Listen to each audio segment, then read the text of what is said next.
तर बाळूमामाचं दर्शन झालेलं आहे. आदमापूरमध्ये खूप छान अशी व्यवस्था होती, बिलकुल गर्दी नव्हती. 5 मिनिटाच्या आत आपलं दर्शन झालेलं आहे. कोल्हापूरमध्ये पण फक्त अर्ध्या तासाच्या आत आपलं दर्शन झालं होतं, कारण वेनसडेला आपण आलोय. जास्त गर्दी नव्हती, काही नव्हतं, त्याच्यामुळे खूप छान अशी व्यवस्था झाली. आता आपण जाणार आहोत, वाजलेले आहेत 6 आणि आता जाणार आहोत आपण ज्योतिबाच्या दर्शनाला. इथून जवळपास 1 ते सव्वा तास लागणार आहे ज्योतिबाला पोहोचायला. तिथं आपण दर्शन घेऊन तर आपण ठरवणार आहोत की कुठं स्टे करायचा कोल्हापूरच्या आजूबाजूला, कारण आपल्याला उद्या जायचं आहे महाबळेश्वर. बाजूला धुमाधार असा पाऊस चालू आहे कोल्हापूरमध्ये आणि हे बघा तलाव काठोकाठ भरलेला आहे. बघू शकता तलाव किती छान भरलेला आहे. सगळं वातावरण बाजूने आपण ज्योतिबाकडे आपल्याला जायचं आहे. मित्रांनो, रंकाळा तलाव काठोकाठ भरलेला आहे आणि या ठिकाणी आपण आलो आहोत. तर कोल्हापूरमध्ये बघू शकता भरपूर पाऊस चालू आहे. लोक पण दिसतात थोडीफार रंकाळ्याला बघायला आली. तर मित्रांनो, पोहोचलोय आपण. रात्रीच्या आता वाजलेले आहेत 8 आणि तुम्ही बघू शकता पूर्ण फॉग आहे ज्योतिबाला आणि रात्री पुढचं अक्षरशः काहीही दिसत नव्हतं. आपण एकदम हळू, एकदम 5-10च्या स्पीडनी गाडी आपण आणलेली आहे या ठिकाणी आणि फायनली मंदिराच्या जवळ आपण पोहोचलोय. आणि आता आपण एकदा चहा घेऊया आणि दर्शनाला जाऊया. तुम्ही बघू शकता किती दाट असं धुकं आणि फॉग या ठिकाणी आहे. हे बघा मित्रांनो, धुकं अक्षरशः आपल्या 10 मीटर वरती काय आहे हे सुद्धा आपल्याला या ठिकाणी दिसत नव्हतं जेव्हा आपण गाडी घेऊन येत होतो. या ठिकाणी तरी ज्योतिबाच्या मंदिरासमोर लाईट्स आहेत माझ्याकडे नाही आणि इथं प्रचंड धुके आहे. आणि आमचा राज पण इथं पोचलेला आहे दुसऱ्या गाडीमधून. एवढे धुके होते रस्त्यामध्ये, म्हणजे प्रचंड धुके होते. दमलो आम्ही खरंच. आणि इथं पण तुम्ही बघू शकता बेहिसाब धुके. धुक्यामधले नजारे मला खूप आवडतात, पण ते रिस्की पण आहे गाडी चालवायला खरंच. म्हणजे एवढी धोकादायक, भयानक धोकादायक. खंडोबाला हे बघू शकता तुम्ही, प्रचंड धुके. धुक्यामध्ये 1 नंबर. आणि आमचे पुण्याचे यूट्यूबर यांनी अतिशय असे म्हणजे हुशारीने आणि एकदम तडपतेने गाडी चालले धुक्यामधून. मला अपेक्षा नव्हती. मला वाटलं नुसते नावाचे यूट्यूबर आहेत आणि 1 नंबर गाडी चालवलेली आहे खरंच. इम्प्रेसिव्ह. आणि हे मंदिर ज्योतिबाचं काही गर्दी नाही आहे, कारण भरपूर पावसात आपण आलोय कोल्हापूरला. आज भरपूर पाऊस आहे, त्याच्यामुळं काहीही गर्दी नाहीये. आपल्याला डायरेक्ट दर्शन घ्यायला मध्ये जायचं आहे बिना गर्दीचं. हे बघू शकता धुकं. आणि हे आहे ज्योतिबाचं मंदिर एकदम दाट धुक्यामध्ये. चला मंदिराच्या मध्ये जाऊया आणि बघूया काय काय आहे ते.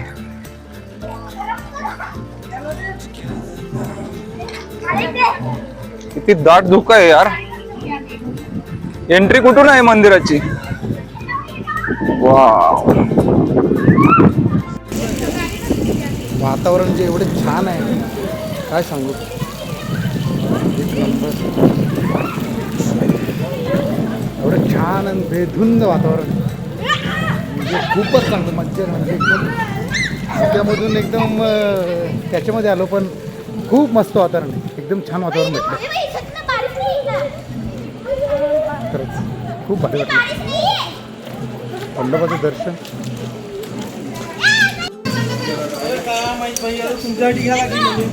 वाव, खरंच धुक्यामध्ये एवढं चांगलं म्हणजे 1 नंबर खरंच.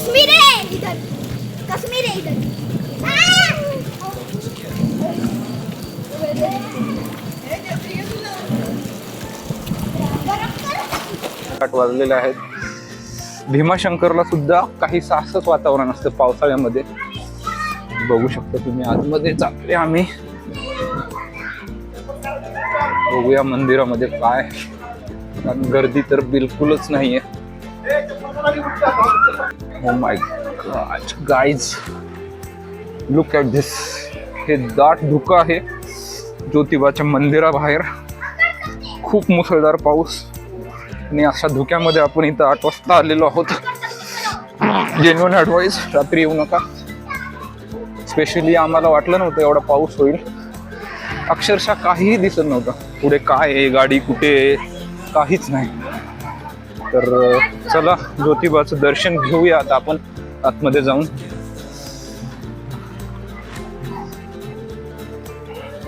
तर आतमध्ये जातोय आपण मेन गाभाऱ्यामध्ये आपण ज्योतिबाच्या. वा वा वा वा, हे बघू शकता ज्योतिबाचं मंदिर आहे हे. एवढ्या पावसात आपण आलोय.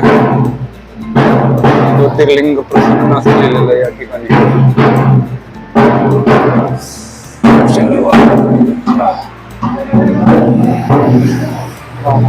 ज्योतिबाच्या नावाने चांग भलं, ज्योतिबाच्या नावाने चांग भलं. ज्योतिबा महाराज की.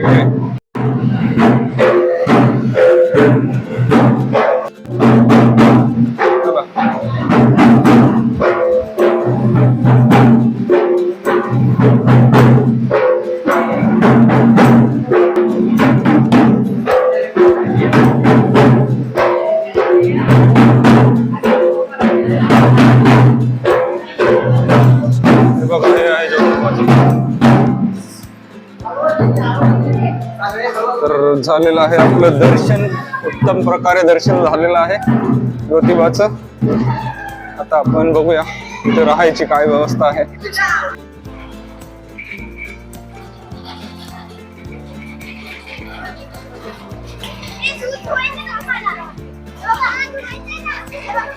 चला.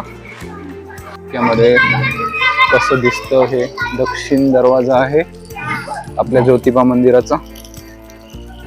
संपूर्ण धुकं आहे या ठिकाणी, हे बघू शकता.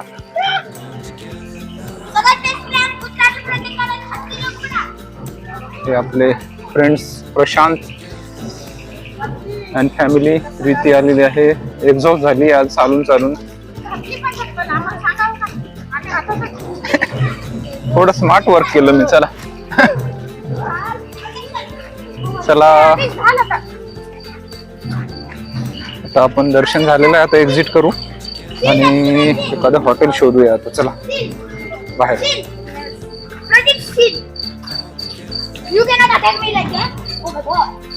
ए थांबा, तिथं कुत्रे आहेत भरपूर.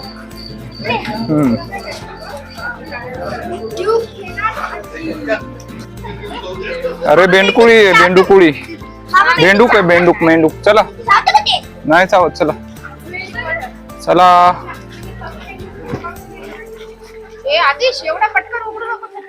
खराब होतं बाळा.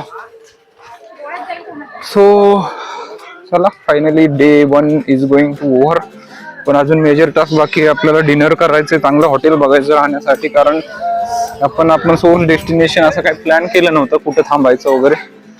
तर आता आपल्याला ठरवावं लागणार आहे काय करायचं ते. तर मित्रांनो, आता वाजलेले आहेत रात्रीचे 10. त्याच धुक्याच्या त्याच रस्त्यावरून आम्ही, कारण वरती जास्त ज्योतिबाचे इथे हॉटेल वगैरे नव्हते, पण आपण खाली आलेलो आहोत. 9:30 वाजलेले आहेत. हायवेला आपल्या कोल्हापूरवरचा हायवे आहे तिथे आलोय आणि एक हॉटेल आपल्याला सापडलेलं आहे. तिथे आपण आता डिनरसाठी थांबलोय आणि डिनर करून आपण एक थोड्या डिस्टन्स वरती एक रिसॉर्ट बघितलेला आहे, आम्रपाली रिसॉर्ट. तिथे आपण रूम पण बुक केलेले आहेत. मी त्या रूम पण दाखवतो तुम्हाला कसं आहे रात्री स्टे करण्यासाठी जवळ. हे बघा, हे हॉटेल. तर आपण डिनर करूया आता, तुम्हाला दाखवतो. आम्ही व्हेज थाळी मागवलेली आहे कारण आम्ही व्हेजिटेरियन आहेत. आमच्या मित्रांनी चिकन थाळी मागवलेली आहेत. तर जाऊन बघूया काय काय ऑप्शन्स आहेत यांच्या ठिकाणी.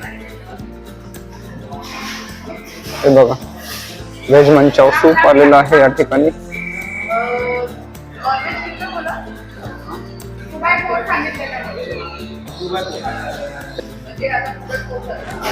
हे व्हेज मंचाव सूप तुम्ही बघू शकता. हे व्हेज मंचुरियन आणि आपण मागवले स्पेशल व्हेज थाळी. त्याच्यामध्ये आहे भाकरी ज्वारीची, कारण आम्ही भाकरी खातो. हे स्वीट आहे, थोडासा प्याज, फुलकढी, डाळ, मिक्स व्हेज आणि पनीरची भाजी. तर हा मेनू आहे व्हेज थाळीचा.